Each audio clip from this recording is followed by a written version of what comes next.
So just walking back to the little parking lot here. Nice aerial photograph. That's what we were going to do with the drone. So we could not fly the drone. We're in a no-fly area because of the Air Force base that's directly behind us. Original wooden buildings were replaced from 1200 onwards. So it was before. So the Torret family built a castle here around 1100. So it became a stone castle in the mid-12s. So wooden castle in 1100. And that's his monument that's here in the church. We might walk over and see if the church is open. Usually they are, so we'll go take a look. It's in great shape, isn't it? To think that it was burnt down and all of the lintels are still over the windows. Of course, they're massive oak, but I don't see any sign of fire anywhere. So maybe it wasn't burnt. Maybe it was just shelled and blown up.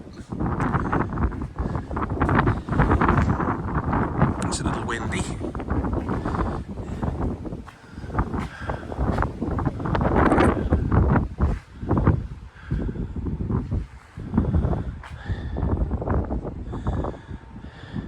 Not a very deep fireplace for the day.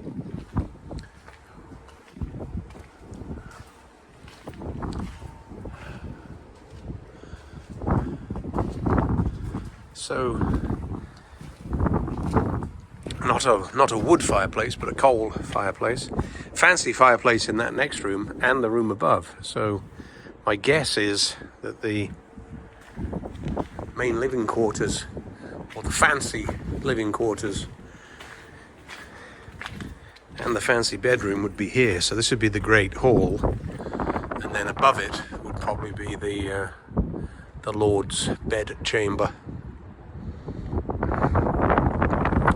Interesting. The video doesn't show how cold it is though, so this is going to be a short video.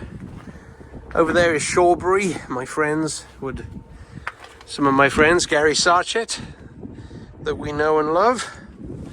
He used to live in Shawbury. I used to cycle over here as a wee snippet. Go fishing in the Roden that cuts through Shawbury. Never used to like this big long stretch along here because the wind was always whipping. And this is a different... Oh, it's a representation of what it used to look like.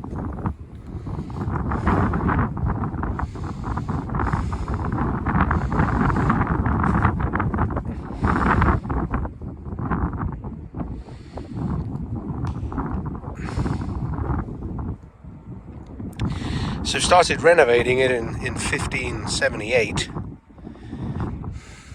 Oh, died of the plague in 1583, but his brother continued.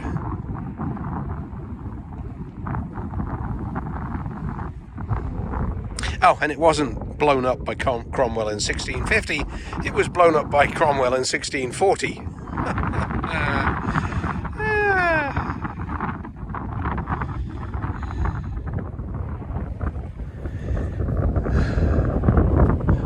Fell into ruin in the 1800s. I am just always blown away by how good condition it's in, considering it's been completely derelict for 300 years and is of course approaching 600 years old.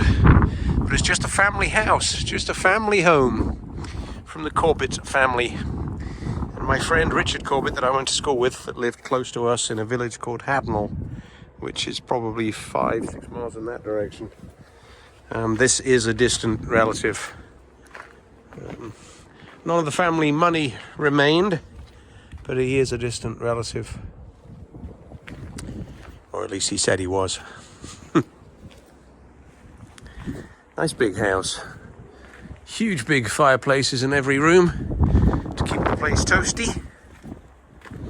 And with that, my fingers are falling off. I got to get in the car. It's cold. One of the tombs, not sure which one this is, but these are the original Corbetts. husband and wife. And then over there is another husband and wife. Not sure which one is which. The full lineage of the family is printed out on these charts over here. I actually have an unusual reaction to these things in that I don't like this. This is not old English heritage. Corbett was one of the folks that had all this land given to him after England was conquered. So Battle of Hastings and all that, 1066. French king comes in, divides up England, gives it to his buddies, and that's where his buddies start, right? So that was the first friend of the French king that had just conquered this new place. So they're all French. Every name on this is French until you get through to the midpoint on these charts. And I get turned off by that, to be honest. I don't know if it's the lack of English heritage or whether it's the fabulous family wealth that's being squandered and expressed in front of paupers that lived around here, which I don't like. But nice church and a little bit of local history.